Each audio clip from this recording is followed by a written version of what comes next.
Good morning, all of you. Today we are going to talk about total quality management.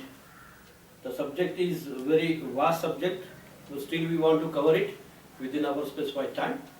Let us first of all see what is the definition of total quality management. It has been defined in ISO 8402-1995 as the management approach of an organization. So basically, this is the approach of total quality management by a organization, by a top management. So top management has to decide, has to take a decision that yes, organization will go for this approach because it covers the entire organization restructuring. So that is the top management approach of an organization centered on quality. The basic purpose or the basic aim of this movement is improvement of a total quality of an organization, not only product quality but the entire organizational quality based on the participation of all its members. That means the basic requirement of the success of this approach lies in the participation of all the members in the organization. That is right from top to bottom, everybody has to actively participate in this movement of total quality management and aiming at long-term success. It always aims at long-term success. It never aims at short-term success like dispatching of some material or the product and get the benefit out of it. That will be a long-term, that will be a short-term success, but it aims at long-term success. For example, improving the image in the market, capturing a different segment of a market, or improving the total product quality or innovation of some of the products. So such decisions, such approach has been taken by this total quality management.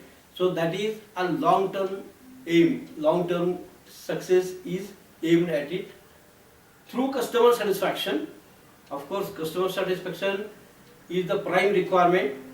One has to go for customer expectations, satisfaction of customer requirements, that is the basic requirement, and benefits to all members of the organization and society. It also takes care of the benefit of all the members in the organization, that is employees, customers, vendors and society. Why society? Means it should also take care of society because it should not have any adverse effect on society such as environmental or pollution control. So such activities are green movements. So these are some of the activities you can promote for the benefit of society. So that also is covered under total quality management movement.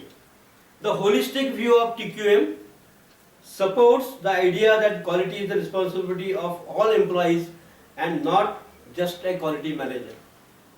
Right from beginning, the approach of the industries, in many of the industries, was that the responsibility of quality improvement is the only responsibility of quality department or a quality manager. But that is not the approach in the total quality management movement. The approach is everybody in the organization has to take efforts to improve the total quality of our organization. So that is the basic difference between the thinking of total quality management and the regular approach. So that is the difference. TQM encompasses all the three dimensions of quality, such as product quality. Product quality includes its performance improvement, its dimensional control, its testing parameters, its reliability. So all these are covered under product quality. Process quality takes care of all the processes right from customer requirement, design, manufacturing, procurement of the material, then all the processes, procurement process, dispatch process, customer service process. So all these processes are to be controlled as per the requirements. So that is the process quality. And organizational quality, which includes the total behavior of organization with respect to each other, or it's a total cultural difference, how the culture of the organization is pursued or how it is viewed by the customer. That is how the people are behaving with respect to each other, how they are communicating, how their interpersonal relations are maintained. All these are organizational quality, and that is very important from the point of view of sustenance of quality.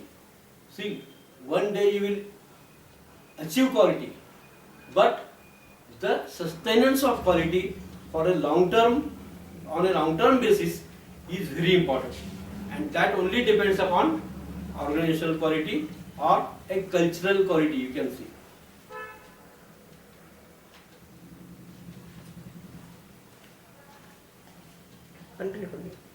Management has a vision and commitment which is communicated to and accepted by all the levels of organization.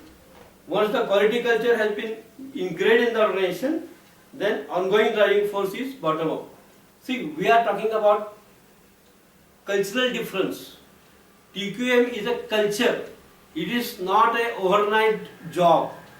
One has to build the culture of the organization right from top to bottom through trainings, through communication, through various competitions, through seminars, through workshops.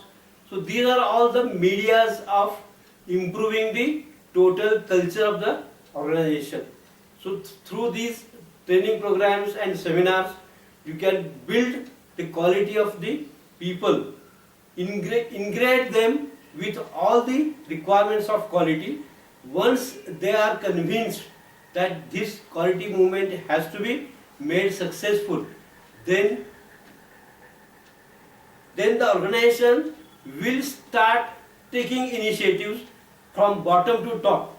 That means the people working at the bottom level, they will start working on the problems, they will start finding out the solutions, they will approach organization and they will recommend that this is the solution we are finding out, please give us the resources so that we can solve these problems. So that initiative will start from bottom to top. That is the success of this organizational culture. Unless the machine operator and these people, that is what I am just giving you the example, how the culture is built in the organization and how it is judged by the customers.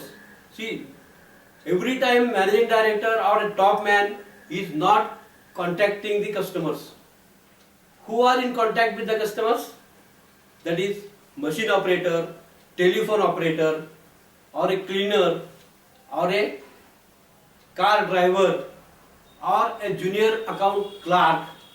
These are the people who are directly interacting with the customers through their services.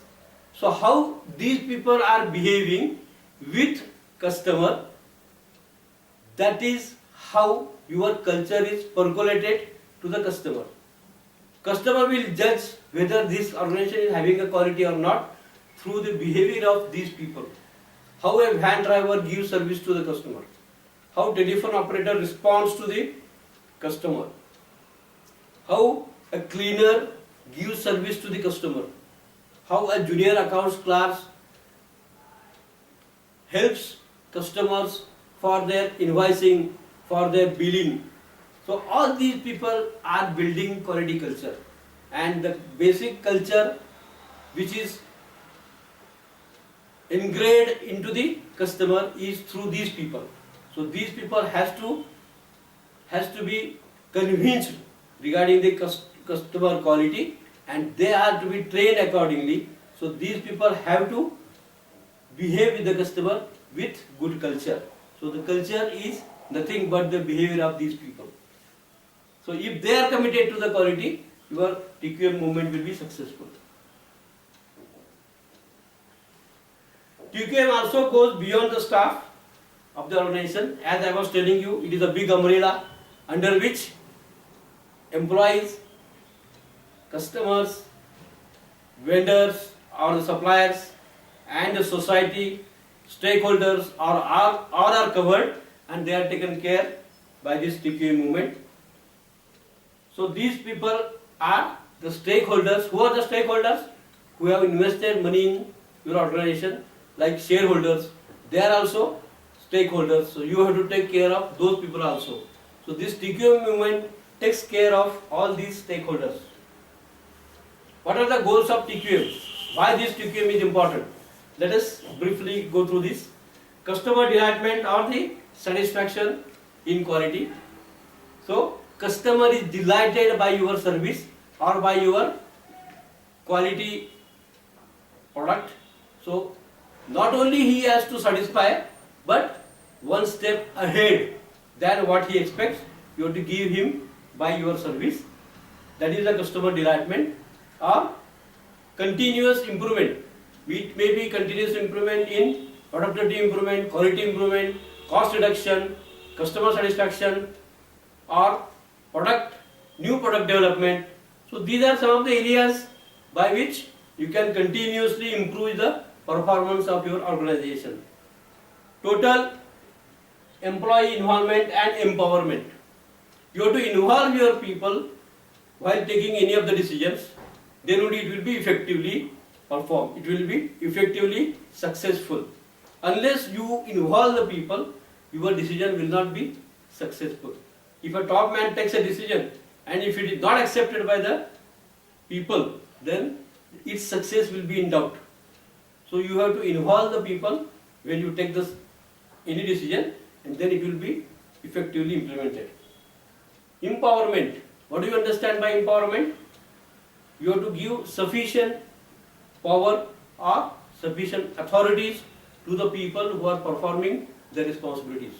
Suppose a purchase manager is there, you have to give him sufficient authorities to sign the purchase order or to sanction the money for his purchase or selection of vendors, approving the vendors. So these powers you have to delegate to your purchase manager, then only he will be effectively performing. Optimization of resources. You have to see that you are providing adequate resources to the people who are requiring it, and at the same time there is no wastage of any resources. It should not happen that sometimes you are provided the resources but they are not being utilized effectively.